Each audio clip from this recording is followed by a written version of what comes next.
Balance ഇല്ല ഉണ്ണി. ഓ അവനെ വിളിച്ചട്ടെ, എന്റെ ഫോണില് ബാലൻസ് ഇല്ല, കണക്ട് ആവണില്ല. നീ ഒരു പണി ചെയ്തേ, ഒരു 100 രൂപ ഗൂഗിൾ പേ ചെയ്ത് ഇങ്ങോട്ട്. ഗൂഗിൾ പേ 100 രൂപ ഇങ്ങോട്ട് ഇടാ. എന്റെ പേര് ഈ ഗൂഗിൾ പേ എടുക്കണം, ആദ്യം ബാങ്കിൽ അക്കൗണ്ട് എടുക്കണം. ആ അക്കൗണ്ട് എടുക്കാൻ പൈസ വേണം. അക്കൗണ്ട് എടുത്തിട്ടില്ലേ? ഏടുന്നോ 10 പൈസ. ഇരുന്ന് കാണുന്നില്ലേ, ശരീരം കാണുന്നില്ലേ? ഒന്ന് സ്ലിം ബ്യൂട്ടി ആവണം, ജിമ്മിൽ പോണം, പൈസ ഇല്ല. അല്ല ആളോടാ ചോദിച്ചാ. എന്നൊരു പണി, ഞാനേ അവനെ വിളിച്ച് 2 തെറി പറയട്ടെ. നിന്റെ കയ്യിൽ ബാലൻസ് ഇല്ലേ?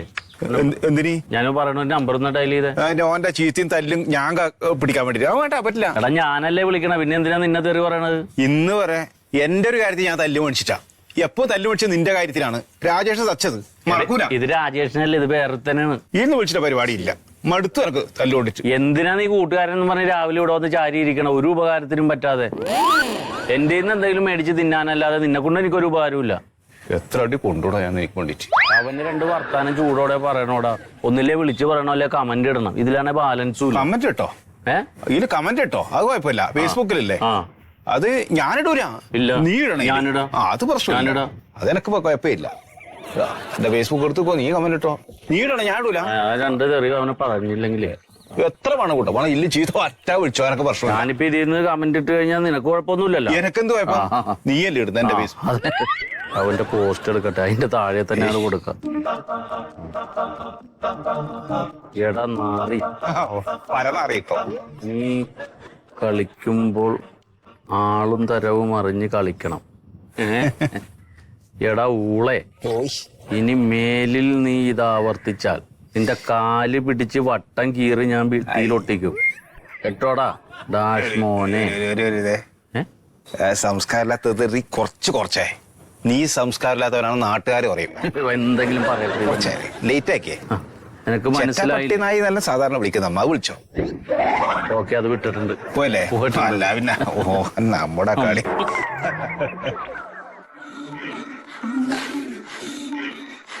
ഇൻസ്റ്റാഗ്രാമിലെ ഈ പെണ്ണിന്റെ ഒരു നമ്പർ കിട്ടുമോ? എന്തിനാണ്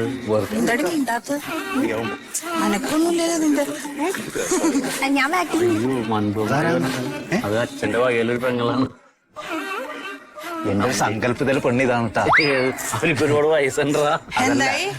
അതല്ല സുഖല്ലേ? സുഖം. എന്താ ഈ വഴിക്ക്? ഇല്ല, ഞങ്ങള് ഒരു കല്യാണത്തിന് പോയിട്ട് വന്ന വഴിയാ. നന്നായി നന്നായി. അച്ഛനകത്തുണ്ട്. എന്താ?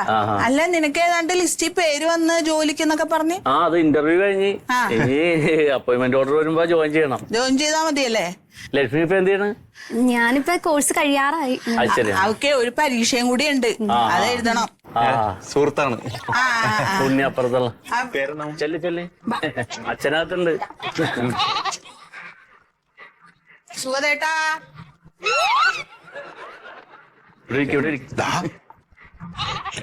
എന്താടാ എന്റെ സങ്കല്പം ഇതെടാ പെണ്ണ്. നമുക്ക് നോക്കിയാലോ? അമ്മായിയാ? അമ്മയുടെ കെട്ടിയാ മരിച്ചു പോയത്. മറ്റേ ചെറുതാ നിനക്കാ? എടാ അവള് ഡോക്ടറാകാൻ പഠിക്കാണ്. സ്കൂളിൽ പോകാത്ത നിനക്ക് എങ്ങനെ അവളാലോചിക്കണം? അവർ പഠിച്ചോട്ടെ. അതിനൊക്കെ ആഗ്രഹിക്കാൻ സമയത്തൊന്ന് പല്ലെങ്കിലും തേക്കാൻ നോക്ക്. ഉമ്മ തന്നിട്ട് സഹിക്കാൻ പറ്റണല്ലോ, ആലോചിക്കാൻ നടക്കണം. അതെ, എനിക്കൊരു ജോലിയിൽ കയറിയിട്ട് വേണം അവളൊന്ന് ആലോചിക്കാനെന്ന് ഓർത്താ ഞാൻ നിക്കണ. നീ പോയിക്കോ എന്നാ.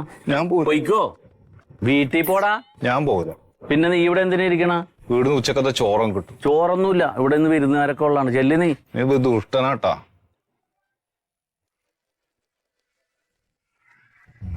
പട്ടിച്ചെറ്റ കഴുത നായി ഉണ്ണി, നീട്ട കമന്റിനെതിരെ എന്നെ ചീത്ത വിളിക്കുന്നത്. എടാ അതിപ്പോ നീ ഇപ്പൊ എന്റെ കൂടെ ഇരിക്കണ്ടെന്ന് അവരറിയണ്ടാവും. അതെങ്ങനെ? എടാ എല്ലാം ഏയല്ലേ, നമ്മളെ ട്രാക്ക് ചെയ്യണ്ടാവുമാര്. അയ്യോ, വീണ്ടും വന്നു. എടാ മാറ്റടത്, അവസാനം രാത്രി എല്ലാം കൂടി വായിക്കാല്ല. ഇപ്പൊ എന്താ പരിപാടി? പഠിത്തം കഴിഞ്ഞാ?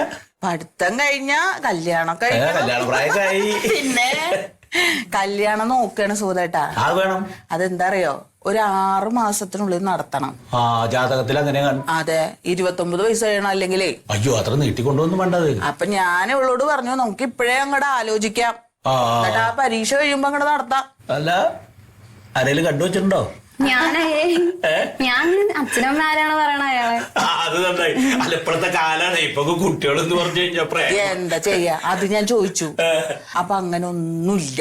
നന്നായി. അങ്ങനത്തെ കുട്ടികളെ ഈ കാലത്ത് കിട്ടുക അല്ല, ഇപ്പൊ നമ്മുടെ ഉത്തരവാദിത്തമായ ഒരാളെ കണ്ടുപിടിക്കല്. എന്തായാലും കണ്ടുപിടിച്ച അത്രയും പെട്ടെന്ന് കെട്ടിച്ചോറിനവളെ. അതെ അതെ. അയ്യോ, അത് ഫ്രണ്ട്സ് മറ്റേ എക്സാമിന്റെ കാര്യം വൈകുന്നേരം വരാൻ പറയും. ഹലോ. ആ പിള്ളേരൊക്കെ വരും വീട്ടിൽ പഠിക്കാനേ, അവര് വിളിക്കണതാ. അല്ല മണ്ടുവോ, നമുക്കേ ലക്ഷ്മീനെ എന്റെ പ്യാരിക്കൊന്ന് ആലോചിച്ചാലോ? ആർക്ക് നല്ല സുഖമായിട്ട് അവന് ജോലി എന്തെങ്കിലും ആവണ്ടേ? ആവലോ, അപ്പൊ റാങ്ക് ലിസ്റ്റിലൊക്കെ ഉണ്ട്. പഠിത്തം തന്നെ അവന് സർക്കാർ ജോലി കിട്ടും. അത് പറഞ്ഞു. അല്ല എന്താ സുഖമായിട്ട, വേറൊന്നും അല്ല. ഈ കാലത്തൊരു ജോലി ജോലി ഇല്ലാണ്ട് നടക്കില്ല, ഒന്നും നടക്കില്ല. അതാണ്. പിന്നെ അവളുടെ പഠിപ്പൊക്കെ മുന്നോട്ട് കൊണ്ടുപോകണമെന്നുണ്ട് അവക്ക്. അല്ല ആലോചനകൾ നടന്നോട്ടെ, ജോലി കിട്ടിക്കഴിഞ്ഞാൽ. അല്ല ഞാനൊന്ന് ഓർമ്മിപ്പിച്ചു എന്ന് മാത്രം. പകല അവളൊരു മുറപ്പെണ്ണാണല്ലോ എന്റെ. അതെ, നമുക്ക് ആലോചിക്കാം.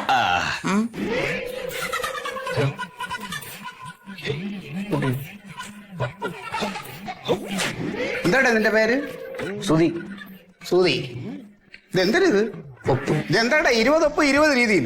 ആദ്യത്തെ ഒന്ന് ഷൂ എന്ന് വരച്ചിട്ടുണ്ട്, അതിനകത്ത് പിന്നെ ഒരു ചിഹ്നം കൂടെ ഷൗ നാക്കിയിട്ടുണ്ട്, പിന്നെ ഒരു വള്ളി താഴോട്ടിട്ട് ഷീന്ന് ഇട്ടേക്കണ്. ഇതെന്താ 20 ഒപ്പ് 20 രീതിയിൽ? ഇത് മനുഷ്യനെ ഇടങ്ങേറാക്കല്ലോ കേട്ടാ. അവനെ കൊണ്ട് നീ ഒരു കാര്യം ചെയ്യാം, മഷി കുത്തിയിട്ട് വിരൽ വെപ്പിക്ക്. പൈസ അടയ്ക്കാതെ പിന്നെ നമ്മൾ അവന്റെ പുറകെ അടക്കേണ്ടി വരും. എന്താണ് ഒരേ ഒപ്പല്ലേ വിരൽ കുത്ത്? അപ്പം വിരൽ കുത്ത്. വിരൽ കുത്തി അങ്ങോട്ട് 20 പേപ്പറിൽ വിരൽ കുത്തിക്ക്. ആ എല്ലാത്തിനും വെപ്പിക്ക്. എല്ലാത്തിലും വേണോ? അങ്ങോട്ട് വെയുടെ പൈസ വേണോ നിനക്ക്? അങ്ങോട്ട് വെക്കി. എന്താ കായ്ക്ക് അത്യാവശ്യം? അത് ഞാൻ എന്റെ ഒരു കൂട്ടുകാരി പ്രേമത്തില്ലേ, അറിയാമോ? ഇപ്പം ഓളെ പുരക്കാറ് വലിയ പൈസക്കാരാ. എനിക്ക് അങ്ങനെ പൈസ ഒന്നുമില്ല. അപ്പം പുരക്കാരെന്തായാലും കഴിച്ചു തരൂല കല്യാണമായിട്ട്. അങ്ങനെ ആകുമ്പോ നമ്മൾ ഒളിച്ചോടേണ്ടി വരും. ഒളിച്ചോളൂ. ഇവിടുന്ന് കായ് എടുത്തോണ്ട് നീ ഒളിച്ചോടാൻ പോണം. പിന്നെ ഇവിടുത്തെ പൈസ ആരുടെ തിരിച്ചടയ്ക്കണത്? ആരും തിരിച്ചടിക്കുക? അത് ഞാൻ അടക്കും. എങ്ങനെ? ഇപ്പൊ എന്തായാലും നമ്മള് കല്യാണം കഴിച്ചാലേ ഒക്കെ പള്ളലാവുമല്ലോ. കുഞ്ഞെല്ലായിട്ട് കുഞ്ഞിനായി കഴിഞ്ഞാൽ എന്തായാലും പുരക്കാറാകുമ്പോഴൊരു കോംപ്രമൈസിലെത്തിരി ഇതെല്ലായിട്ട് ഇങ്ങനെ. അപ്പൊ വയറ്റിലായില്ലെങ്കിൽ എന്ത് ചെയ്യുന്നു? അല്ല വയറ്റിലാവുന്ന എന്താ പങ്ക് എത്ര ഉറപ്പ്? അത് ഉറപ്പില്ല. എങ്ങനെ ആവൂന്ന് പറഞ്ഞ പലരും ഇപ്പോഴും ഇങ്ങനെ അങ്ങനെ തേരാപ്പാര നടക്കണം, ആവൂന്നും പറഞ്ഞുകൊണ്ട്. അല്ല എന്താ പങ്ക് എത്ര ഉറപ്പ്? ഒരിക്കലായി ഒരു പ്രാവശ്യം ആയിട്ടുണ്ട്. ഒരു പ്രാവശ്യം ആയിക്കുന്നു. പിന്നെ കായ് കൊടുക്കാം, കുഴപ്പമില്ല. ബാക്കി പേപ്പറുകൾ ഒപ്പിടി.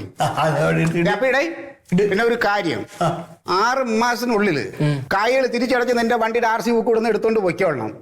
അത് കഴിഞ്ഞ് മുടക്കം വന്നാ നിന്റെ വണ്ടി എന്റെ പേരിലിരിക്കും. എന്റെ പേരിലാക്കാന്നുള്ള എന്റെ പേപ്പറാണ് നീ ഇപ്പൊ ഒപ്പിട്ടോണ്ടിരിക്കുന്നത്. അത് മറക്കണ്ട. കൊണ്ടുവാ. തലേ തുടക്കണേ. എല്ലാത്തിലും ഇട്ടാടേ മൊയ്തു? 62 ഇട്ടല്ല? ശരി. നിന്റെ നമ്പർ ഇതിൽ എഴുതിക്കണ എന്നെ. അവളെ തന്നെ നിന്റെ ഗൂഗിൾ പേ നമ്പർ ഇത് തന്നെ എഴുതിക്കണം എന്നെ. അത് ആർന്ന് പറ ഇങ്ങോട്ട്. ഇവനൊക്കെ എങ്ങനെയാ ഒരു പെണ്ണിനെ പോറ്റണത് എനിക്ക് ഉറപ്പില്ല. തോന്നുന്നില്ല. അപ്പേ ചെല്ല 25,000 ആണ്. അതിൽ നമ്മൾ ഇവിടുത്തെ ഇതിന്റെ മെനക്കെട് എല്ലാം കൂടി ഒരു ചെറിയ ചെലവുണ്ട്. ഒരു 750 രൂപ പോയിട്ട് 24,250 രൂപ നിന്റെ അക്കൗണ്ടിലേക്ക് ഇടയാണ്. ഒച്ചേക്കണ വണ്ടിയിലുണ്ട്. വണ്ടിയിലാ? എന്നാ എടുത്ത് നോക്കിയോ, കായ് വന്നിട്ടുണ്ട് കേട്ടോ.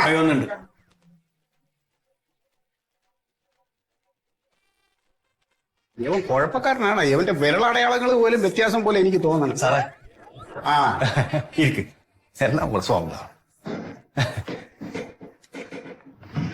എന്ത് അപ്പീൾ എന്ത് വന്നെന്ത്? നമ്മൾക്ക് കുറച്ച് പൈസ വേണം സാറേ. പിരിവ് പരിപാടി ഇല്ല, നിർത്തി. ഞാൻ പിരിവ് കൊടുക്കൽ നിർത്തി. അയ്യോ പിരിവല്ല സാറേ, പിന്നെ കുറച്ച് പൈസ കടായിട്ട് വേണം. എനിക്കാണ് സാർ. ഇപ്പൊ അവിടെ മുമ്പ് 4 ആൾക്കാരെ കൊണ്ടുവന്ന് പൈസ മേടിച്ചിട്ടുണ്ട്. ആരും തിരിച്ചെടുത്തില്ല കേട്ടോ. അവന്മാർക്കൊക്കെ കടലാസുകൾ അയച്ചു വിടുന്നു. എന്നിട്ട് ഓരോരുത്തരും വീണ്ടും കേട്ടിട്ടില്ല.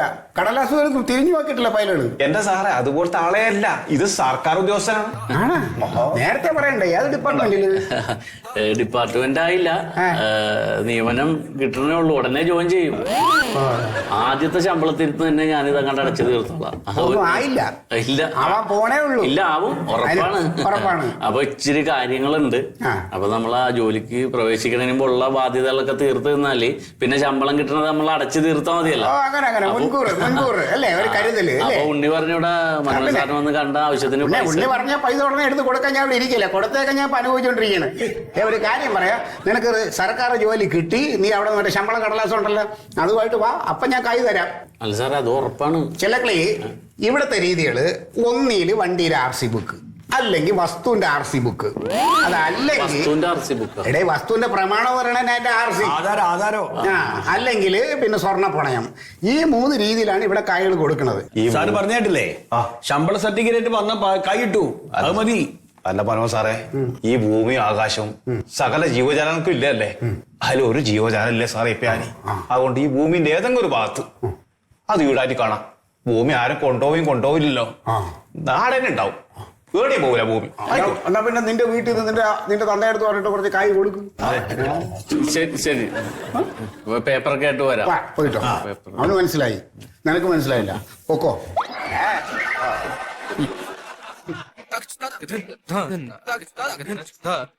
എല്ലാം പറഞ്ഞ നീ പറഞ്ഞ ആവശ്യത്തിന് പൈസ തരുന്നു, മനുഷ്യനെ നാണം കെടുത്താനായിട്ട്. കഷ്ടം, അവന് ജോലി കിട്ടിയില്ല, അതിനിപ്പോ അവൻ കടം വാങ്ങിക്കാൻ നടക്കണം. അപ്പൊ ഇവൻ ജോലി കിട്ടി എന്തായിരിക്കും അവന്റെ സ്ഥിതി? ആ കൂടൊന്നുമില്ല, മുടി കിട്ടിയേ ഉടായിപ്പാട്ടോ. അവൻ ഉടായിപ്പല്ല, ഉടായിപ്പിന് അച്ചാരം കൊടുത്തവനാണ്, ഭൂലോക ഉടായിപ്പ്.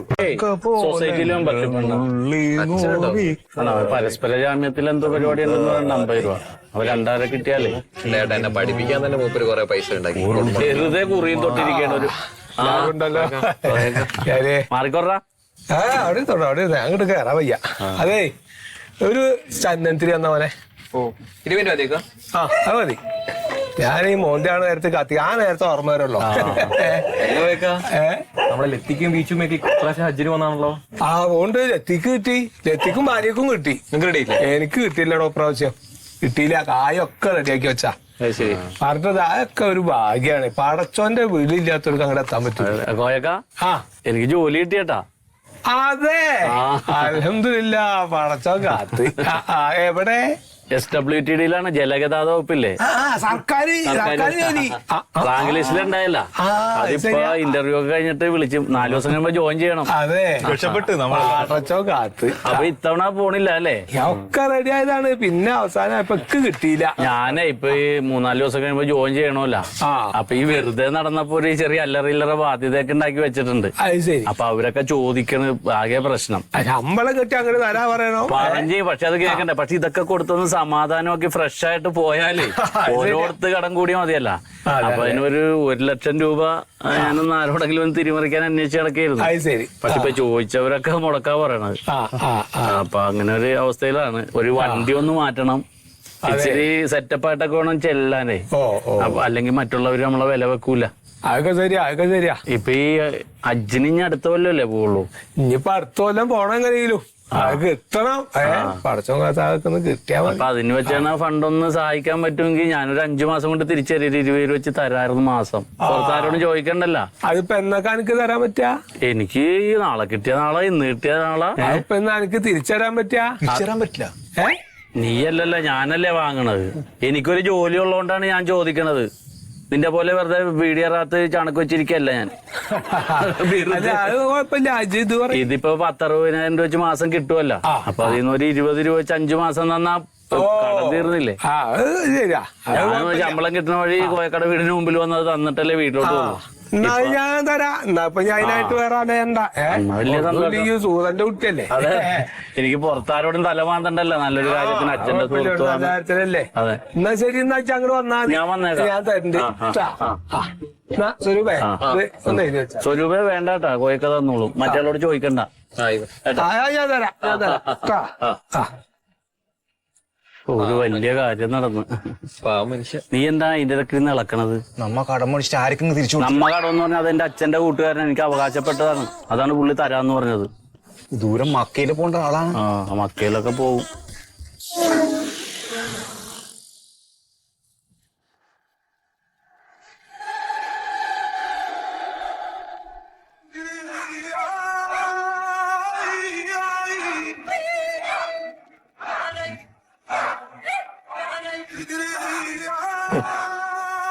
ഞാൻ ആലോചിച്ച് നോക്കാണേ, ഓനക്ക് ജോലി കിട്ടിയ സമയത്ത് വാങ്ങിയ കായ അത് കഴിഞ്ഞ ഓന്റെ കല്യാണവും കഴിഞ്ഞ് ഇപ്പൊ ഓന്റെ ഭാര്യ ഗർഭിണിയായി. ഇപ്പോഴും എന്റെ കഴിയിട്ടില്ല. അല്ല ഇനിയിപ്പോ കിട്ടിയിട്ടും കാര്യമില്ല. കായൊക്കെ കൊടുത്ത് ഏൽപ്പിക്കേണ്ട സമയം കഴിഞ്ഞെന്റെ സുഹൃത. അടുത്ത കൊണ്ടെങ്കിലും ഹജ്ജിന് പോകാൻ പറ്റുമോ? അവന് ലക്ഷ്മീനെ കൊണ്ട് ഹോസ്പിറ്റലിൽ പോയിരിക്കുകയാണേ. വന്നിട്ട് നമുക്കൊന്ന് ചോദിച്ചു നോക്കാം. അല്ല ഇപ്പൊ എന്താ ചെയ്യാ? ആരീന്റെ പൈസ ഇട്ടിട്ട് ഹജ്ജിന് പോകാൻ പറ്റും എനിക്ക് തോന്നുന്നില്ല. ഞാനെന്നെ ഒരുപാട് കടം വാങ്ങിച്ചു കൊടുത്തിട്ടുണ്ട്. എന്താകണ്ട് ഞാനിപ്പോ അത് വിട്ടു. ഈ സർക്കാർ ജോലി കിട്ടിയതപ്പോ പ്രശ്നമായി. ശമ്പളം കിട്ടിക്കഴിഞ്ഞാൽ എല്ലാം പിടുത്തം കഴിഞ്ഞിട്ട് തുച്ഛമായിട്ടുള്ള പൈസ കുടുംബത്തിൽ കിട്ടണല്ലേ. 10-12 EMI ഉണ്ട്. പിന്നെ ഒരാവശ്യമില്ലാണ്ട് കാർ എടുത്തിട്ട് അതിനൊരടവ്. കല്യാണം ആർഭാടായി നടത്തണമെന്നും പറഞ്ഞിട്ട് കല്യാണം നടത്താൻ ഒരു 10 ലക്ഷം. കല്യാണം കഴിച്ചിട്ട് അവളായിട്ട് വീട്ടിൽ വന്നപ്പോഴോ സൗകര്യം പോരാന്നും പറഞ്ഞിട്ട് അടുക്കള കുത്തി പൊളിച്ചിട്ട് ഒരു 6 ലക്ഷം ഉറുപ്പ്യ ചെലവാക്കിയിട്ട് വീണ്ടും ഒരു വീടിന്റെ പണി. എല്ലാ ആവശ്യമുണ്ടാ. വരുന്നുണ്ട്.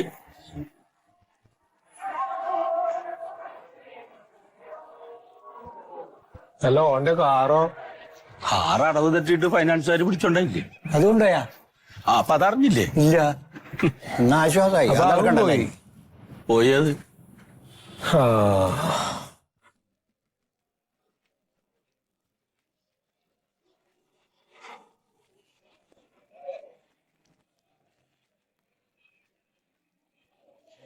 കാര്യേ പോയ എന്നെ കാണാൻ വേണ്ടി വന്നതാ. കാശിന്റെ